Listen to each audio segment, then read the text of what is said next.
Bismillahirrahmanirrahim, dear student and viewers. Today we are going to be discuss the observations methods for the qualitative research. As you know that before discussing the observations method for the qualitative research, we take the overview of the observation. Here you can see that there is the many methods for the qualitative research methods, observations, one-on-one interviews, focus groups, case study research and ethnography and grounded theory and the phenology.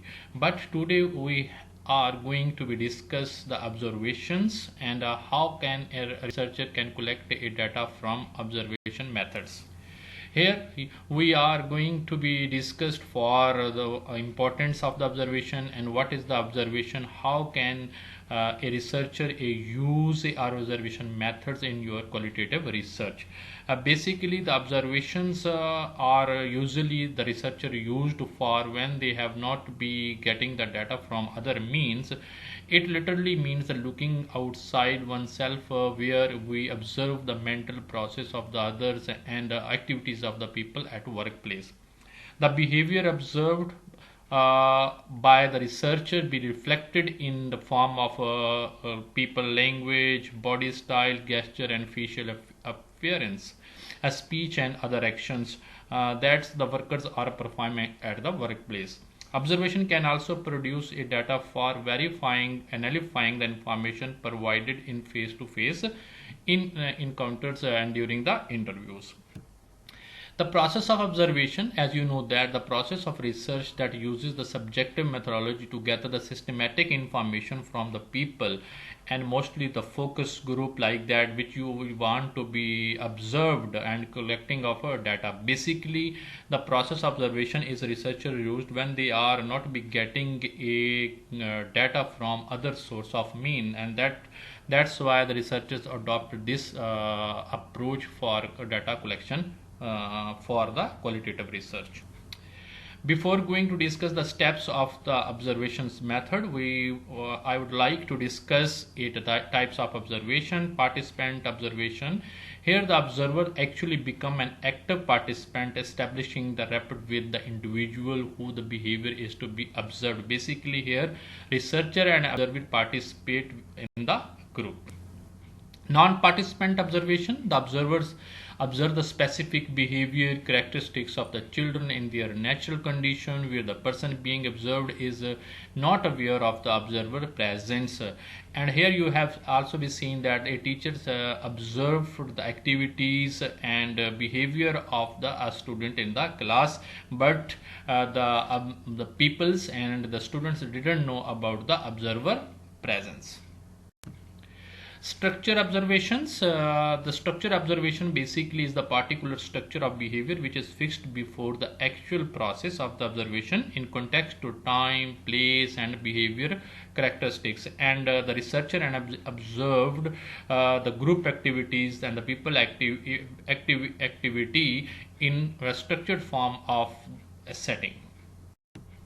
Unstructured observation basically usually used by the observer in the natural environment. The time and place and behavior to be observed are not be fixed in the advance.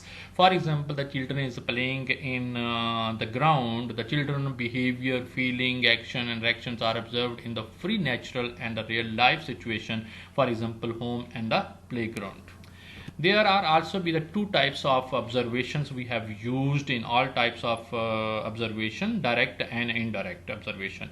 Observation may be direct, for example, researcher or observer recording what he and she is watching during their observations. Observation may be indirect. For example, the researcher must be rely on the reported observation, recorded videos, recorded voices that also be called indirect observations.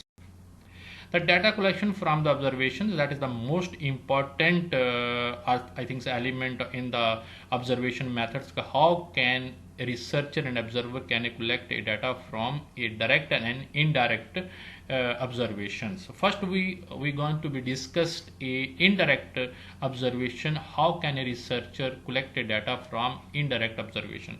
Recording of participant, description of the views of the beliefs of the others, recording of a participant recollections of the past event, recording of the participant collection of what they did or have done, rating scales completed following the period of observation. That's all about the observation, recording to the indirect, and how that is the main method the researcher and observer can use to collect the data from indirect observations.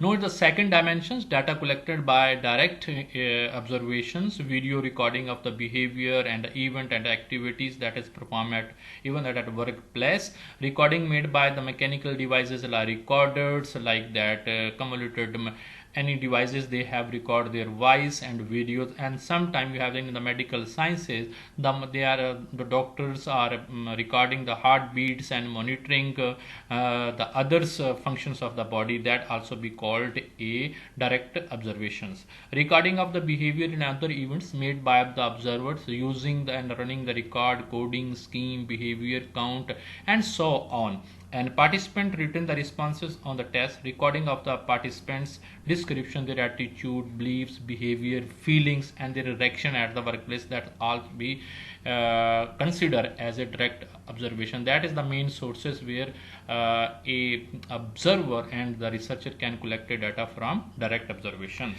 And there are the steps of observation. Basically there is the two main steps, and further we have categorized in sub steps of the each step like that. The main step is the planning for observation, and second, how can we execute the observation. Now first is how can we plan a observations for collecting a very valuable data. Selection of target groups, aspect of behavior to be observed, length, time interval, and place of the observation. That is the most important. Tools and techniques to be used for the observations, and the methods of interpretation of the observations. And that is also be very benefit for the researcher for when they are writing the research paper that in data analysis and data interpretation. Making the adequate arrangement for the target groups, making the sound and physical condition, observing the meticulously the specific behavior of the people, those they are working in workplace environment, taking the notes of facts revealed instantly. And that is a very important when they observed some special acts and behavior, immediately a researcher must be noted and their notebook. Using the tape records, videos, camera, as you know that, making sure that the target group is ignorant of the unaware of the fact that there is the behavior is observed. I think that is the most important things for getting the unbiased data. I think so you have got it all the approaches and about the observations methods and steps. Inshallah in the next video we will become in the next methods of the qualitative research. Stay blessed. Allah.